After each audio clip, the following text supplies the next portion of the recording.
Պարոն Բաբայան, այսօր ինչ հարց է քննարկվելու դատարանում։ Այսօր հիմնական դատալսումների ընթացքում ըստ կանխատեսում կամ ըստ նախապես նշանակման մենք վկաների ենք հարցը քննելու, եթե ամեն ինչ բնական հունով գնա վկաները ներկայանան։ Եվ վկաների հարցաքննությունից հետո հույս ունեմ, որ նորից խափանման միջոցի հարց կքննարկենք, որովհետև խափանման միջոց տնային կալանքի ժամկետը երկարացնելիս դատարանի մտահոգությունը կամ որ նույն տնային կալանքի հիմքերը եղել էին, թե իբր կխոչընդոտի քննությանը եւ մասնավորապես վկաների վրա ազդեցություն կունենա։ Մեր միջնորդությամբ դատավորը բավարարեց եւ ապացույցների հետազոտման կարգ փոխեց, հերթականություն փոխեց, մասնավորապես վկաներին բերեց ավելի սկիզբ առաջ, մեքենայի տակ չգնենք, վկաներին բերեց ավելի շուտ, ապացույցների հետազոտման համար, եւ նախատեսենք, որ այսօր արդեն պիտի վկաներին կարողանանք գոնե առանցքային մի քանի վկայի պետք է կարողանանք հարցաքննել, որից հետո հույս ունեմ, որ խափանման միջոցի հարց կքննարկվի։ Պարոն Բաբայան, դուք նշել եք, որ որևէ իրավական հիմք չկա Խաչիկ Գալստյանին տնային կալանքի տակ պահելու համար եւ հիմա բողոքարկել եք։ Ինչ եք կարծում, ազատ կարձակեն, թե ընտրություններով առաջիկա պայմանավորված քարոզարշավը արդեն մեկնարկել է, կփորձեն այսպես ճնշում գործադրել կալանքի տակ պահել, մեկուսացնել քաղաքական գործընթացներից։ Նորից պնդում եմ, որ կալանքի տակ, տնային կալանքի տակ անգամ պահելու հիմքերը բացակայում են ամբողջությամբ, որովհետև եթե կային այդ ռիսկեր, ապա դրանք ամբողջությամբ 20 միլիոն դրամ գրավով հնարավոր էր զսպել եւ այո, ես շարունակում եմ այս տնային կալանքի կամ ազատությունից զրկելու որոշումը կապել ապագայում սպասող, հունիսի 7-ին սպասող ընտրությունների հետ, որովհետև մենք այս օրերին տեսնում ենք, որ իշխանությունը նպատակ ունի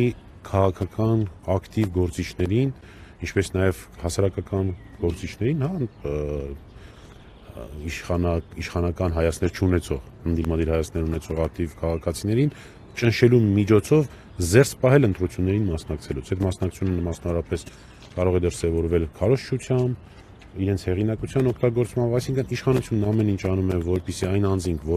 որոնց խոսքը լսելի է հանրության որոշակի զանգվածի մոտ եւ որոնց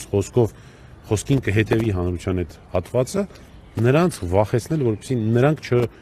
ընդդիմության օգտին չմասնակցեն ընտրական գործընթացներին։ Ես կարծում եմ, որ իշխանությունը առնվազն շատ ուզում է, որպեսզի շարունակվի Խաչիկ Գալստյանի եւ Արամ Քոչարյանի տնային կալանքը, որպեսզի նրանք հնարավորություն չունենան, թեև մենք արդեն ասել ենք, որ չենք մասնակցում, Հայերենի կուսակցությունը չի մասնակցում խորհրդարանական ընտրություններին եւ այստեղ Խաչիկն էլ Գալստյան, Արամն էլ Քոչարյան մեծ իմաստով գոնե մեր կուսակցության իմաստով անելիք չունեն, բայց այնուամենայնիվ նրանք ճանաչված գործիչներ են եւ այո, իշխանությունը շատ ցանկանում է, որպեսզի նրանց կալանքը շարունակվի։ Այդ ինչ կորոշի դատարանը, որքանով այդ որոշումը կլինի օբյեկտիվ,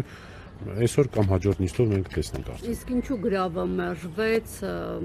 ինչու դա չբավարարեց դատարանը։ Գրավը չի մերժվել, գրավն էլ կա, համակցված է, այսինքն համ գրավը կա, համ տնային կալանքը կա։ Դատարանը համարեց, որ միայն գրավը 20 միլիոն դրամ միայն գրավը բավարար չի։ Իմ կարծիքով ինչու ըստ իրենց բավարար չէ։ Այդ ինչուի պատասխանը այդպես չկա, որպես այդպեսին, ուղղակի գրել է, որ իր կարծիքով կամ իր գնահատմամբ դա բավարար չի, որը վկաների վրա ազդեցություն չունենալը 20 միլիոն դրամը չի զսպի։ Մենք էլ պնդում ենք, որ ընդհանրապես վկաների վրա ազդեցություն ունենալու որևէ անհրաժեշտություն չկա, որովհետև չկա այնպիսի մի ցուցմունք, որը ուղիղ կապ ունենա Խաչիկ Գալստյանի հետ, որը ուղիղ կարող էր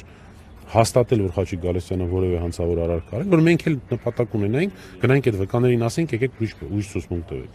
Եվ հատկապես այս փուլում, երբ նախաքննությունն ավարտվել է եւ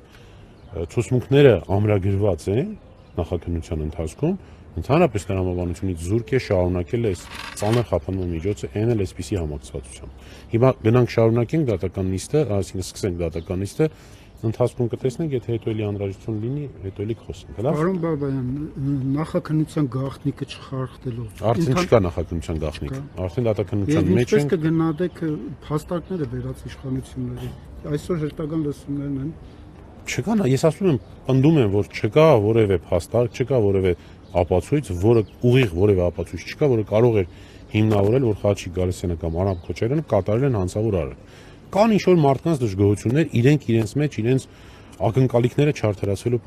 պատճառով, հա, նույնիսկ եմ ասում, չկա նախաքննական գաղտնիք կարող ենք խոսել ամեն ինչից։ Ինչ որ կանայք մտածել են, որ իրենց աշխատանքն ավելին է, քան ենթադրաբար, հա, կամ քան